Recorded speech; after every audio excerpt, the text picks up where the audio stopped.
2 মাস আইছি, আইসে প্রথমে বাসায় গেছে, বাসায় গেলি মহিলা 15 দিন কাজ করাইছে, কাজ করাইয়ে আমার এবার উলনা গায়ে দিতে দেবে না, কয় কি তুমি উলনা গায়ে দিতে পারবা না।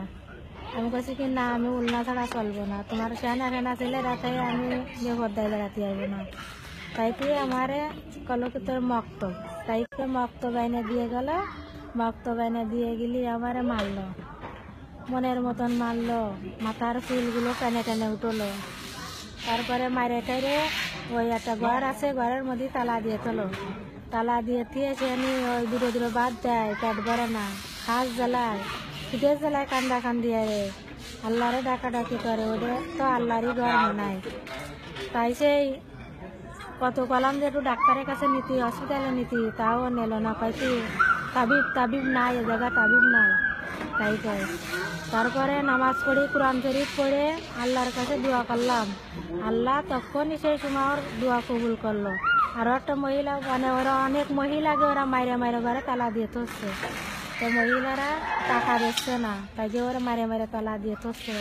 বাংলাদেশের তো টাকা নিয়ে, টাকা দিয়ে ফিরে থেকে নিতে হচ্ছে। আমি গরিব মানুষ, তো আমার তো কিছুই নেই, আমার ফিরে 40,000 টাকা। বাংলাদেশের থেকে সৌদি আরবে যাইতে কিছু টাকা লাগছিল, কোনো খরচ হয়েছিল?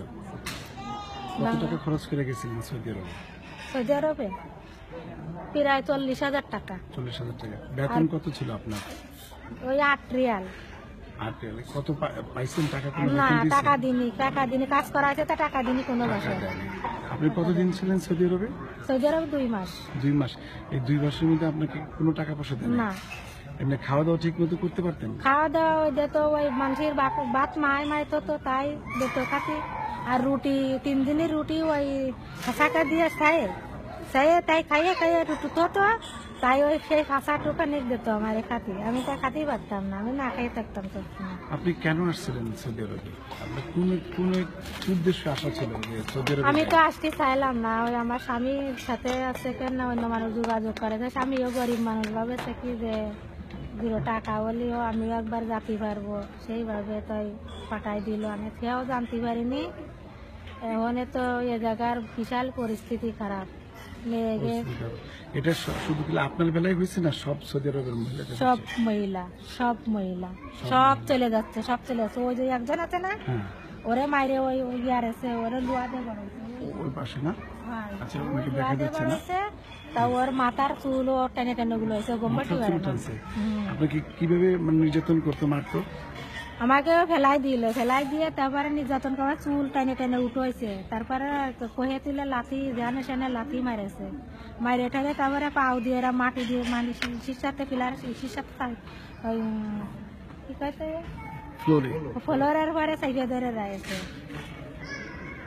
আপনি তখন কি করতেন? আমি তখন আল্লাহরে ডাকতাম, আল্লাহ, তারপরে আল্লাহ দেখতো, আল্লাহ তো পাশে আছে। ওই পুলিশ কল করতে পারতেন না? আশেপাশে কাউকে চিৎকার করে ডাকতে পারতেন না? কুত্তাও কল করতে দেবে না, মোবাইল দেবে না। তো ওই বাসার যে অন্যান্য মানুষ ছিল তারা কি কখনো দয়া মায়া করে আসতো না? না, তারা মায়ের কাছে 2 জন আসে সাথে, আমার সাথে মায়ের খাওয়াতে 2 জন আসে মায়ের খাওয়ালো। তা আল্লাহর রহমতে। আপনি কি করে ছুটে আসলেন, পালায় আসলেন কেমনে? পলায় আসছেন নাকি?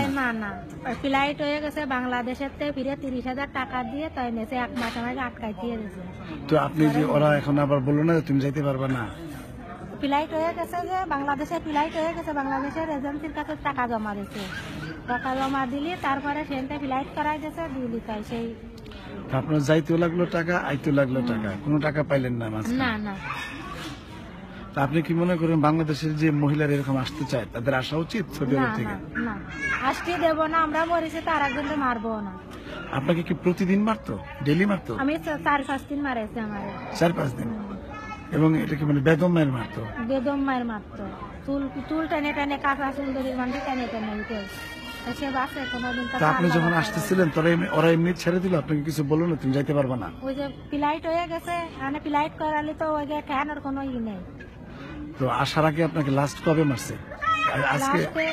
আজকে মারতে পারিনি, লাস্টে মারিল। আর এজেন্সির কাছে ফোন দিলাম, ফোন দিলে বাড়িতে কেস কারবার হয়েছে, কেস করেছে, কেস করলি তারপরে তা ওরা ওরা মারেছে, 1 মাস হয়েছে, ওরাও মারেছে।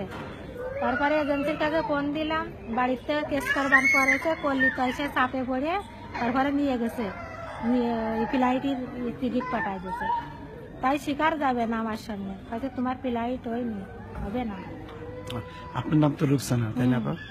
তাহলে আপনি চান না যে কোনো বাঙালি মহিলা আসুক আর সৌদি বাঙালি আরবে? আমরা মরেছি তার কারণে, আল্লাহ যদি বাঁচায় রাখে কারণে রাষ্ট্রীয় দেবো না বাংলাদেশ। তা আপনাকে যখন মারতো আপনি কি করতেন? অত ভাই আল্লাহরে ডাকতাম যে আল্লাহ বাঁচাও, আল্লাহ কোন পাশে বাঁচাবা তুমি, খালি এই হাত তেরা মারতাম, আল্লাহ কোন পাশে বাঁচাবা তুমি শিগগিরই বাঁচাও, শিগগিরই বাঁচাও, তাই একটাম। আর ওই জালনা দিয়ে ভূগোল দিতাম আর কথাম কি তুমি শিগগিরই বাঁচাও। নবী তো আমার পাশে রয়েছে, এই নবীর জানো, নবী তো কত কষ্ট করেছে, পাপেরা পাথর মারেছে, তার তো গাছের গায়ে লাগিনি।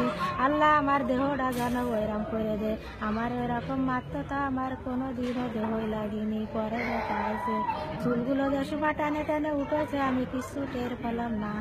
তারপরে তাই ওই সাইডে লোক রয়েছে, তারা বেশি কি চালি মনে আগে গেল, তাও আগে গেল না, খালি আল্লাহ করে কলাম, তাও আগে গেল। সময় তো ভিউয়ার্স, আমি তানভীর শাহীন। আপনারা দেখলেন আমি এতক্ষণ ইন্টারভিউ নিলাম রুকসানা নামে একজন, যিনি সৌদি আরবে নির্যাতিত হয়েছে। তিনি কাজের দেশ থেকে কাজের টাকা তো পান নাই, কোনো বেতন পান নাই, পেয়েছেন নির্যাতনার মায়ের। আমি একজন সচেতন নাগরিক হিসাবে কিছুই করতে পারবো না, কিন্তু এটা শুধু জানাতে চাই যে আপনারা যারা যারা এই ভিডিওটা দেখবেন, আপনারা সব বাংলাদেশের সব নারী মহিলাদের বলবেন তারা যাতে কখনোই বাংলাদেশের বাইরে যে কখনো কাজের চিন্তায় না যায়, কারণ তাদেরকে অ্যাবিউজ করা হয়, তাদেরকে নির্যাতন করা হয়। সৌদি আরবকে যে আমরা যে নজরে জানি যে নবীর দেশ, দেশ আল্লাহর দেশ, কিন্তু আসলে সেখানে অমানুষ, তারা মানুষ নামের তারা বর্বর জাতি, তারা আমাদের নারীদের উপরে অত্যাচার করে। একজন সহজ সরল মানুষ যিনি স্বামীর কথায় সবকিছু ছেড়ে সৌদি আরবে এসেছিল। আমি সত্যি খুব আজকে মানসিকভাবে আমি খুবই ঠিক না ওনাদের কথা শুনে। আমি এই ইন্টারভিউটা ইউটিউবে দিচ্ছি, আপনারা যারা যারা দেখছেন সবাই এটাকে শেয়ার করবেন এবং এই ব্যাপারে সবাইকে সচেতন রাখবেন।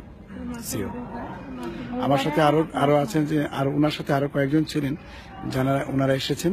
তার মধ্যে আমাদের এক ভাই, বরিশালের বড় ভাই, উনি সৌদি আরবে থাকেন। ভাই আপনার নামটা কি? আমার নাম শহীদ ভাই। শহীদ ভাইও এতক্ষণ আমি ওনার সাথে কিছু কথা বলেছিলাম, ওনারও একই রেকমেন্ডেশন যে বাংলাদেশ থেকে যদি কেউ না যায়। এবং আরেকজন আপা আছেন, উনিও সেই ইংরেজিতে। আপা আপনার নামটা কি? আমার নাম রেহানা। রেহানা আপাকে দেখলেন, উনি এখনো যন্ত্রণায় ভুগছে, তার শারীরিক যন্ত্রণায়। ওনার কথা কিছু শুনি।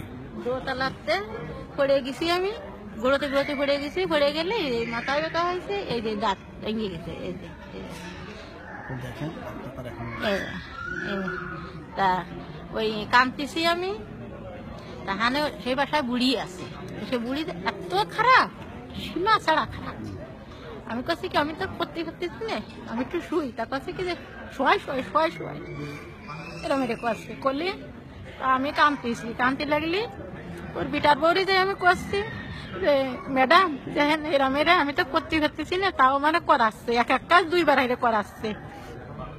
আর এরকম চার কাপ আছে, এক কাপ চাল দিয়ে রুজ দিয়ে রামতি রান্ধে, তাই আমার খাতি পাই। তাই আর কি আমি কাঁদতে লাগলি। ওর ছেলে আইসে তাই আমার আইনে অভিযোগ দিয়ে গেলি এরকম একটা লোয়ার এরকম কি আছে যে ছাপটি দিয়া তাই দিয়ে মাথার তাইলে ওই কয়বার বাড়ি দিল, লাইট ধরলো, কান চলে চড়ালো, সেই টেক্কা দিয়ে ফেলিয়ে দিল, কালের মধ্যে 2-3 খাবলা সাপ দিল। আমি কে হাসছি, ওরাল্লা রে এ কি মা বোন নেই, ওরাল্লা এগে কি চলমে নেই, এটা দরদ বোঝে না। তাই করলে সেই গুন্না আমার কালের মধ্যে ঠেলে দিচ্ছে বিটা, ঠেলে দিচ্ছে শেষাচ্ছি কেন।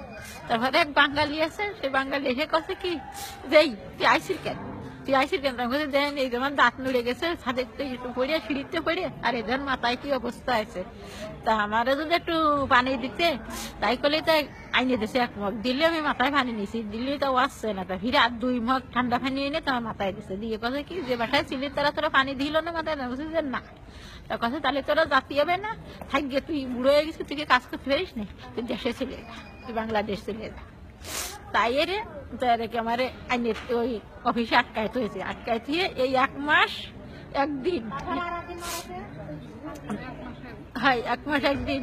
তারপরে 2 দিন তারপরে নিয়ে গেছে, 2 দিন নিয়ে গেলি আমি চেঁচাইছি অফিসে, এই বাসায় এসে চেঁচাইছি যে আমি দাঁতে দিলাম মাথায় দিলাম, তাকে মনে করছে কি চুল ধরে ঢেক্কা দিয়ে ফেলে দিচ্ছে সেই অফিসে নিয়ে। তুই চেঁচাইছি কেন? দাঁতে দিলাম মাথা দিলাই চেঁচাইছি, দেখলে চুল ধরে ঢেক্কা দিয়ে ফেলে দিচ্ছে। তার পরের দিন কেরা ওরা ফিরে নিয়ে গেছে, তাই কি করছে কছে কোয়া খালাস, কোয়া খালাস, বাংলাদেশ খালাস।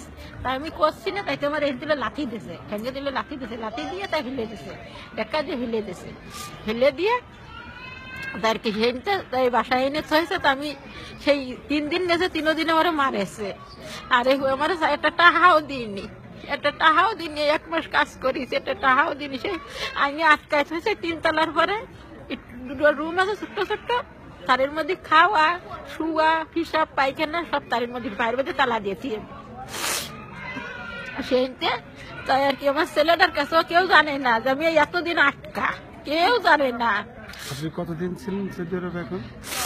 ওকে বাসায় ছিলাম 1 মাস, আর ওই অফিসে আটকা রয়েছি 1 মাস 1 দিন।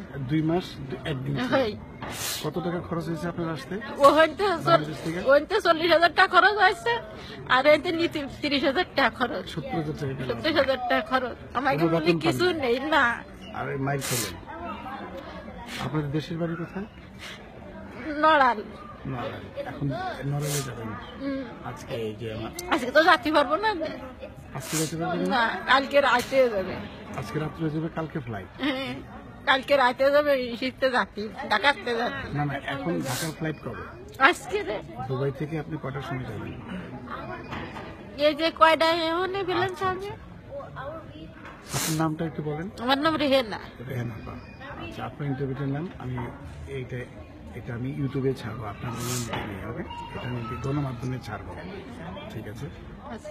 সম্মানিত শুধু আপনারা দেখলেন, আমি আরেকজন রেহানা আপা, ওনারও একটা বক্তব্য নিলাম। আমি জানি না এতে কিছু হবে কিনা, এতে কোনো ফল আসবে কিনা, কিন্তু একজন মানুষ হিসাবে, একজন বাঙালি হিসাবে এটা আমাদের সবার দায়িত্ব এই ধরনের কিছু যা হচ্ছে তা সারা বাংলাদেশে ছড়িয়ে দেওয়া, যাতে সবাই একটু সচেতন হন, ওনাদের মতো আর যাতে সাফারার না হয়, নির্যাতিত না হয়। Thank you. আর যদি মরিও